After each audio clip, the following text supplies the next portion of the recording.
여러분 안녕하십니까. 땅의 역사 박종인입니다. 오늘은 땅의 역사 146번째 시간입니다. 지금 연재 중인 학교가 감춰놓은 근대사 100장면과 함께 논란이 될 수도 있는 역사적 사건을 땅의 역사 제목으로 소개하는 시간입니다. 우리 근대사 가운데 식민시대 35년은 단칼로 재단하기 어려운 복잡한 시기입니다. 아픈 기억을 가진 사람들은 이를 지워버리려고 하고, 어떤 사람들은 좋든 싫든 우리 역사니까 남겨둬야 한다고 이야기합니다. 오늘은 그 이야기입니다. 제목은 용산 뒷골목에서 북한 국장까지 식민 토목회사 하자마 구미입니다.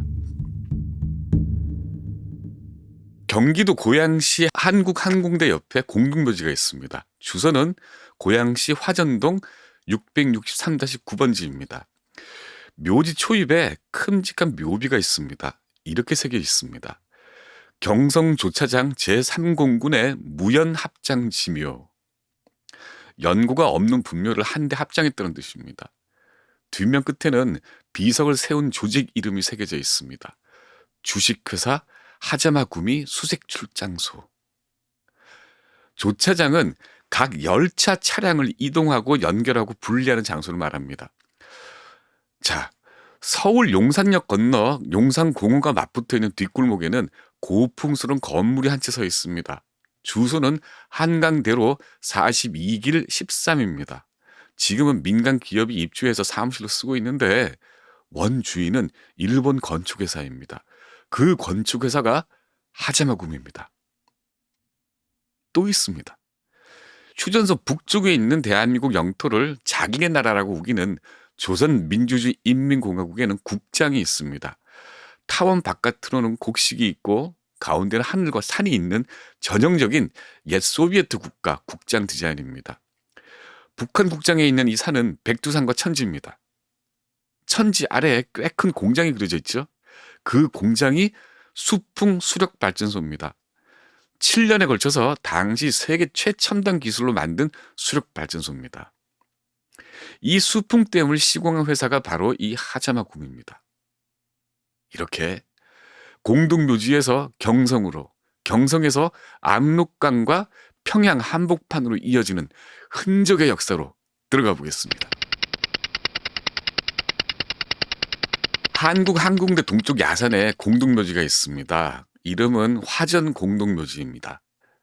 인공으로 조성된 공동묘지가 아니라 자연적으로 하나둘씩 무덤이 생겨나면서 만들어진 공동묘지입니다. 그 주변에 수색역이 있습니다. 공동묘지는 수색역 차량기지에서 북서쪽으로 1km 거리에 있습니다. 지난 2018년 이 공동묘지에서 큼직한 비석이 발견됐습니다. 비석을 세운 날짜는 소화 15년, 그러니까 1940년 3월입니다. 앞면에는 경성조차장 제3공군의 무연합장지묘라고 새겨져 있습니다. 그러니까 이 조차장 건설을 위해 분묘를 이장할 때 공사 지역 내에 연고가 없는 분묘를 한꺼번에 합장하고 세운 비석입니다. 뒷면에는 고양군 구묘지라는 제목 밑에 식수면 수색리, 신도면 덕은리 같이 분묘들이 원래 있던 주소 6군데가 새겨져 있습니다. 저 맨 왼쪽 끝에는 주식회사 하자마구미 수색출장소 건립이라고 비석을 세운 주체가 새겨져 있습니다. 이 비석은 양호합니다. 그 흔한 6.25 전쟁 총탄 흔적도 없이 깨끗합니다. 사실 서울 중랑구 망우리 공원에도 비슷한 비석이 있습니다. 1936년 12월에 세운 이태원 묘지 무연분묘 합장비입니다. 이태원에 있던 공동묘지를 망우리로 옮기면서 가족 없는 무덤을 열어서 화장한 뒤에 함께 묻었다는 비석입니다. 그때 당시의 신문에 따르면 이태원 무연고 분묘 개수는 3만 개에 달했다고 합니다. 경기도 파주에 있는 서울 시립 용미리 묘지에도 비슷한 합장묘가 있습니다. 1970년대 서울 교회 공동묘지에서 집단 이장한 무연고자 유해 10만여 개가 분묘 몇 기에 나눠서 합장되어 있습니다.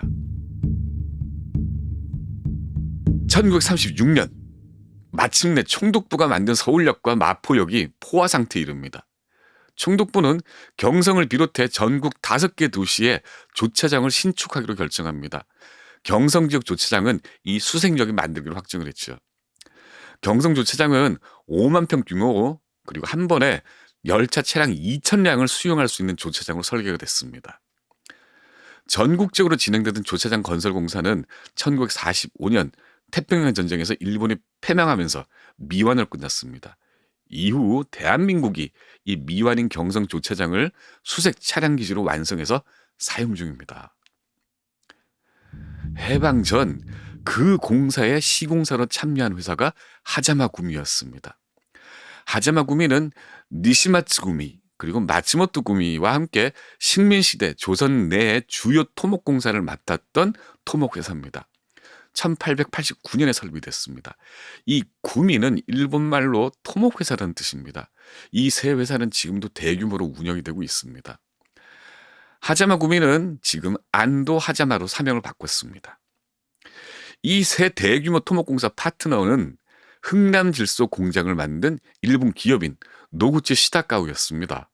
노구치는 총독부 역점 사업이었던 소록도 한센시병 요양소에 1만 eng을 기부해서 총독부와 가까워진 뒤에 조선 내 전력 사업을 독점하면서 회사를 키웠다고 합니다.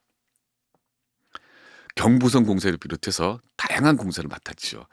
이 하자마 구미를 노구치는 조선이라는 특수 환경에 풍부하고 귀중한 공사 경험을 쌓은 회사로 판단했습니다. 노구치가 흥남 질소 공장을 건설한 도시 흥남입니다.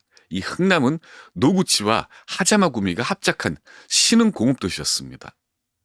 노구치 시다카오는 1932년부터 1943년까지 12년간 연속해서 함경남도 함주군 흥남읍장을 지냈습니다. 흥남질소공장 전력 공급하기 위해서 만든 부전강 수력발전소도 이 하자마 구미가 시공했습니다. 조선 내 영업이 이렇게 활황을 이루니까 하자마 구미는 1914년 조선과 일본 영업을 분리해서 경성지점을 설치합니다. 처음에는 이 경성지점이 목조 건물이었다가 1925년 을충년 대홍수 때 떠내려갔습니다. 그 뒤에 철근 콘크리트 건물로 신축했습니다. 그 건물이 지금도 남아 있습니다. 서울 용산역에서 한강대로 건너서 용산 우체국 뒷골목이 있습니다. 지금 보시는 것처럼 베이지색 타일 외벽에 2층 창문을 아치형으로 꾸민 2층 건물입니다. 현관 위편 베란다는 사무실로 개조됐지만 옛 형태는 그대로입니다. 자, 하자마 구미가 시공한 조선 내 주요 시설물은 압록강 철교, 한강 인도교, 대구 사범학교, 용산 공립중학교, 경성 제1고려 증개축 공사, 반도 호텔, 그리고 미안으로 남은 경성 조차장 등이 있습니다. 그리고 수풍댐이 있습니다.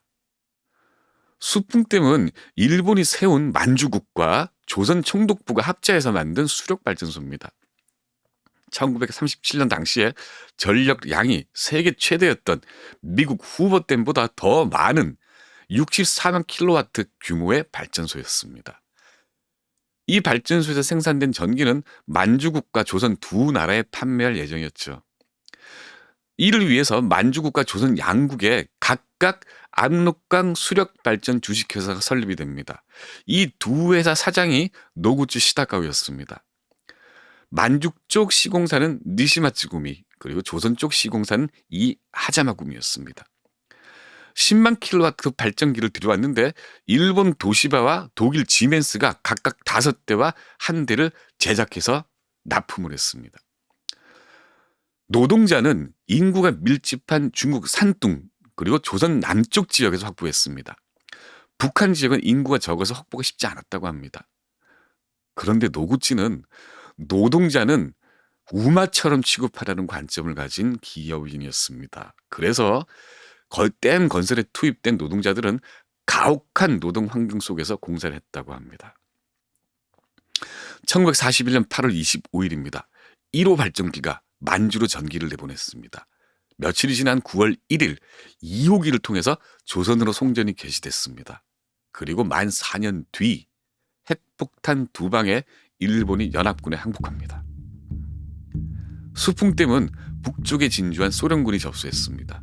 소련군은 이들 발전기 가운데 6개 가운데 2기를 전리품으로 뜯어갑니다. 1948년 5월 14일입니다. 김일성 위원장으로 있던 북조선 인민위원회가 대남 송전을 중단합니다. 남한은 공포에 가까운 단전 시대를 보내야 했습니다. 그 사이에 북한은 댐 균열을 보수하고 소련 기술자를 통해서 기계 수리 공사를 벌였습니다. 6.25 전쟁 때 연합군은 B-29 폭격기 1,300대를 동원해서 수풍댐 70%를 파괴합니다. 전쟁이 끝나고 북한은 소련 경제원조와 체코인 기술자의 도움으로 이 발전소를 복구합니다. 소련은 10만 킬로와트급 발전기 1대를 새로 만들어줬습니다. 이후에 북한은 노구치 시다카오가 운영하고 하자마 구미가 만든 수풍댐 전기와 흥남 질소 공장으로 먹고 살았습니다. 이제 궁금해집니다. 태극과 무궁화 꽃잎이 그려진 대한민국 국장처럼 조선민주주의 인민공화국도 나름대로 국장이 있습니다. 소련이 탄생시킨 숱한 소비에트 국가 국장은 비슷합니다.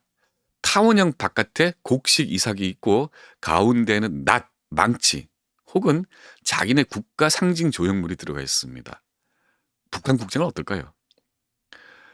북한 정부가 발행한 조선미술사 2에 따르면 북한 국장은 위대한 수령님께서 창작 방향과 도안에 담아야 할 내용에 대하여 명백히 밝혀주시고 친히 창작 과정을 지도해서 나온 작품이라고 합니다. 자, 이게 김일성이 평양미술대 학장 김주경에게 지시해서 1947년에 채택된 북한 국장입니다. 벼이삭 한가운데에 붉은 별 그리고 백두산과 천지가 그려져 있고 그 아래에 송전시설과 댐이 보입니다. 바로 수풍발전소입니다. 이 발전소를 두고 북한은 우리나라의 강력한 동력기지라면서 김일성이 지도한 주체적 성과라고 떠벌립니다. 지금 그 손주 김정은이 장으로 있는 국무위원회도 이 국장을 상징으로 삼고 있습니다. 자, 대한민국은 어떨까요? 11년 전인 2012년입니다. 당시 국무총리실에 설치되어 있던 대일항쟁기 강제동원 피해 조사 및 국외 강제동원 희생자 등 지원위원회는 소위 조선인 강제동원에 관여한 전범기업 299개 명단을 발표했습니다. 이후에 각 지자체는 전범기업과 계약을 하지 않겠다는 조례 위반 사태가 났습니다. 시민단체는 노재팬 광풍이 불었죠. 그 전범기업 가운데 하자마구미도 포함되어 있습니다. 그렇다면 저 흔적들은 뭘까요? 용산에 서 있는 하자마구미 빌딩, 또 외딴 공동묘지에 서 있는 저 흔적. 전범이 남긴 지워야 할 흉터일까요? 아니면 간직해야 할, 잊지 말아야 할 역사일까요? 당의 역사, 박주근입니다.